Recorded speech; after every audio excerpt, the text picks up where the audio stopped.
5.2 में पहला प्रश्न है, इसमें 3 प्रश्न है। एक एपी आपको दी हुई है, इसका 10वां पद ज्ञात करना है।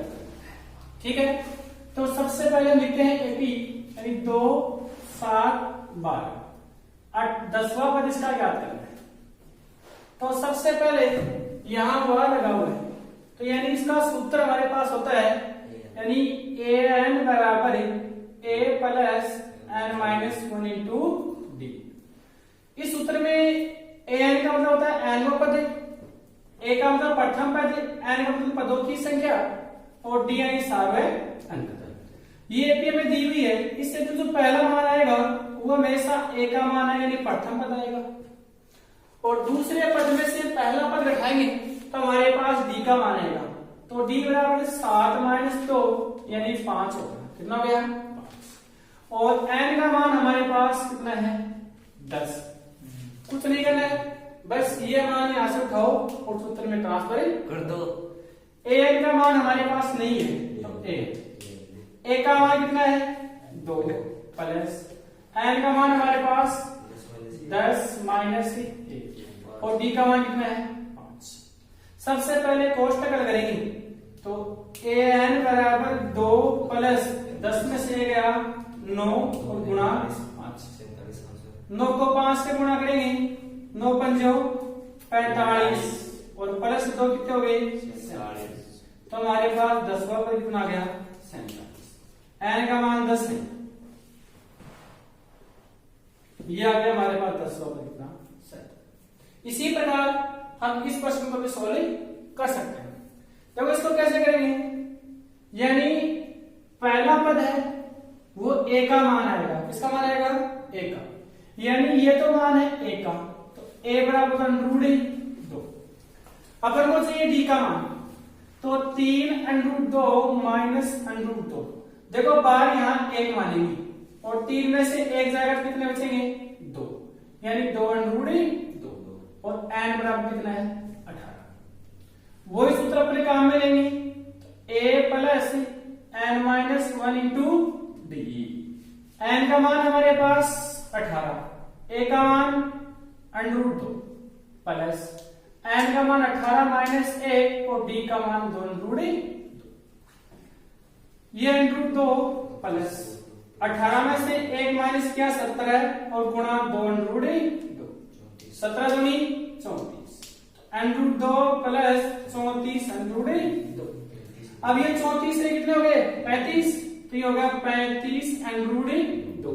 ये आ गया हमारे पास 18वां पद। ठीक है, इस प्रश्न को आप इस प्रश्न की तरह आराम से कर सकते हैं, क्योंकि यहां से ए का मान कितना है? 9 और डी का मान यहां से कितना आएगा? 4 और एन का मान कितना है यहाँ? 24। ठीक है, बस सूत्र में मान रखना है, आराम से प्राप्ति हो जाएगी। अब आगे हम बात करते हैं प्रश्न नंबर 2 की। धाम दे। अब प्रश्न नंबर 2 में 4 प्रश्न है, 2 प्रश्नों की हम बात करते हैं। 2 प्रश्न आपको इन्हीं के आधार पर सॉल्व करने हैं। तो देखो अभी ये एपी दे रखी है आपको, इसमें कह रहा है कि कौन सा पद माइनस का इक्यासी है, कौन सा पद यानी एन का मान आपको ज्ञात करना है। तो देखो यहां से ये तो हमारे पास पहला पद है, तो ये तो आ गया ए का मान तो कितना आ गया? 21।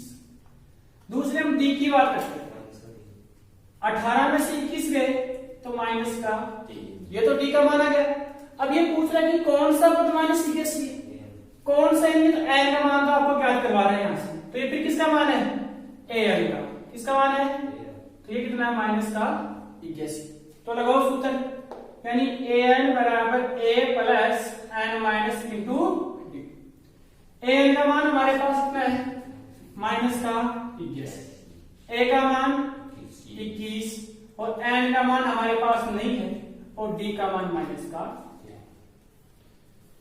ये गुणा में है, सॉरी सबसे पहले ये प्लस ब्रैकेट जाएगा माइनस, तो माइनस का 81 और माइनस का 21 बराबर एन माइनस 1 इंटू माइनस का 3। इन दोनों को जोड़ो तो माइनस के 102, ये गुणा में तो कहा 12, तो माइनस के और बराबर एन माइनस से माइनस इसमें इसका वाला होगा 34 बराबर n माइनस ये माइनस इधर आके प्लस, तो 34 प्लस 1 बराबर n, तो n बराबर हमारे प्राप्त हो गया कितना 35। तो एपी का कौन सा पद माइनस का 81 है? एपी का 35वां पद क्या है? माइनस का 81। इसी प्रकार ये क्वेश्चन है कि कौन सा पद शून्य है? शून्य यानी 0 है, तो ये मानेंगे यहां हो जाएगा an का मान क्या हो जाएगा 0 हो जाएगा, ये 84 है, यहाँ a का मान हो जाएगा और ये d का मान हमारे पास यहां से प्राप्त हो जाएगा 80 में से 84 गए तो माइनस का 4। सेम टू सेम यही पूरी की पूरी प्रोसेस है। आराम से बाकी सभी प्रश्नों को आप निकाल सकते हैं। अब बात करते हैं प्रश्न नंबर 3 की। कोई समांतर श्रेणी है, उसका छठवां पद तो 19 है और 17वां पद कितना है 41, तो आपको 40वां पद का मान ज्ञात करना है। तो वो कैसे निकालेंगे? देखो ये छठवां पद है, इसका सूत्र होता है हमारे पास a6 बराबर a प्लस 5d, ठीक है। तो a6 का मान कितना हमारे पास 19, तो लिख सकते हैं अपन a प्लस 5d बराबर 19, समीकरण नंबर 1। इसी प्रकार ये 17 है, तो यहां हो जाएगा 16d, जो हो जाएगा a प्लस 16d बराबर 41, समीकरण नंबर 2। इस प्रकार के प्रश्न आपको प्राप्त हो तो समीकरण 2 में से एक घटाने पर, तो समीकरण 2 में से समीकरण 1 घटाने पर, तो देखो ये समीकरण 2 a प्लस 16d बराबर 41 और ये समीकरण 1 a प्लस 5d बराबर 19, ये माइनस ये भी माइनस, ऐसे क्या हो गया कैंसिल, 16 में से 5 गए 11, 41 में से 19 गए 22, ये गुणा में तो कहा 22, तो d बराबर 22/11, तो d का मान कितना आ गया। अभी 40वां पद ज्ञात करना है, तो 40वां पद ज्ञात करने का सूत्र होता है a प्लस 39d। हमें d का मान तो हमारे पास प्राप्त हो गया, लेकिन किसका मान चाहिए a का मान। इस d का मान समीकरण 1 में रखो, समीकरण 2 में, किसी भी एक में रख सकते हैं, तो लिखो यहां, यानी d का मान समीकरण 1 में रखने पर, समीकरण 1 ये रखो, तो यहां रखो, तो a प्लस 5 गुणा 2 बराबर 19, तो a प्लस 5 गुणी 10 बराबर 19, ये प्लस हो जाएगा माइनस, तो a बराबर 19 माइनस 10, तो a बराबर कितना आ गया 9।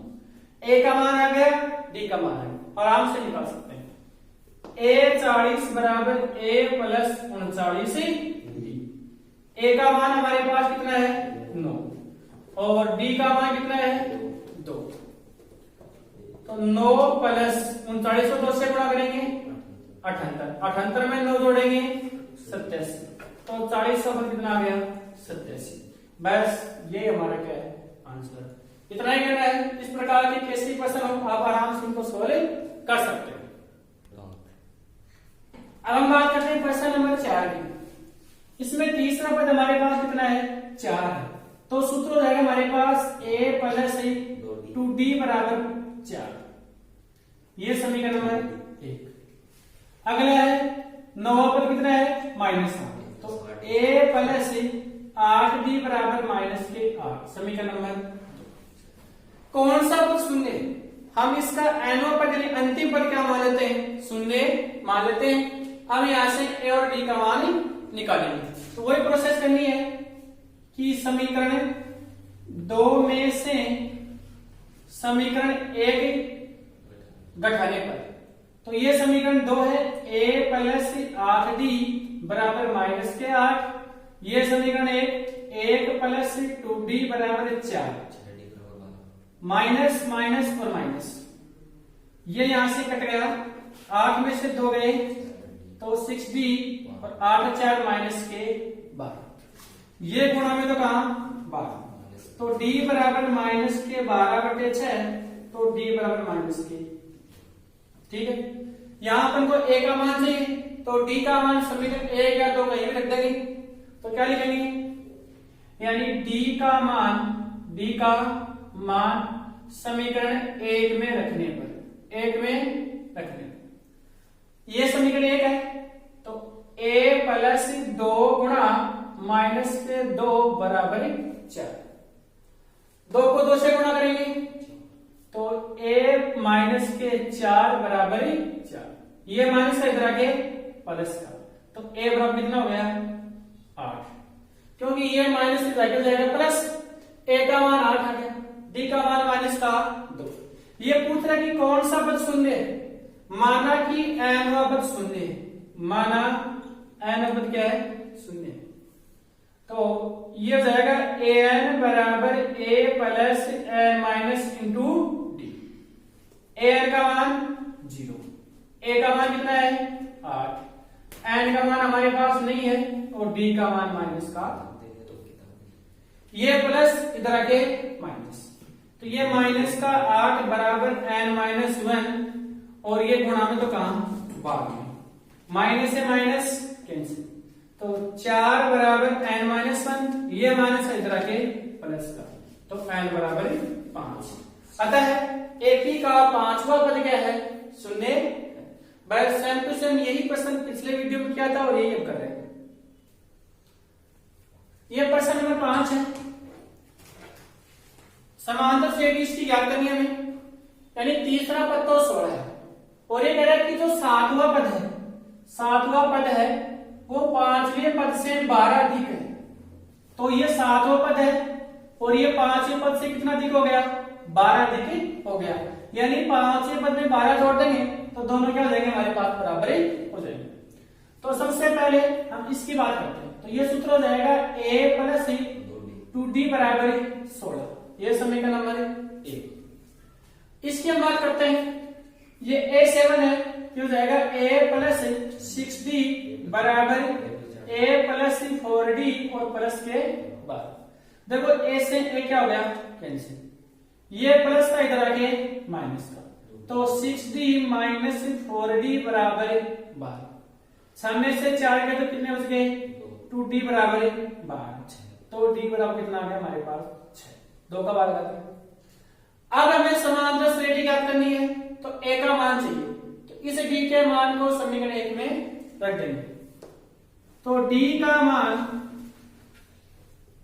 समीकरण 1 में रखने पर, तो ये रहा समीकरण 1, a प्लस 2 गुणा 6 और बराबर 16, तो a प्लस 12 बराबर 16, ये प्लस का इधर आके माइनस का, तो a बराबर 4, d का मान आ गया, a का मान आ गया, a यानी प्रथम पद, हमें AP ज्ञात करनी है, तो पहला पद तो 4, ठीक है, तो दूसरा पद का सूत्र होता है a प्लस d, ये होता है दूसरा पद।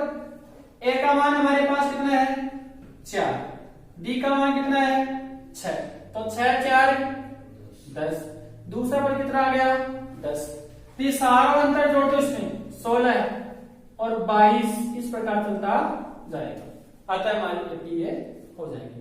ठीक है, अगले प्रश्नों की बात करेंगे अगले वीडियो के अंदर। यदि आप नए हो तो लाइक कीजिए, शेयर कीजिए, कमेंट कीजिए और चैनल को सब्सक्राइब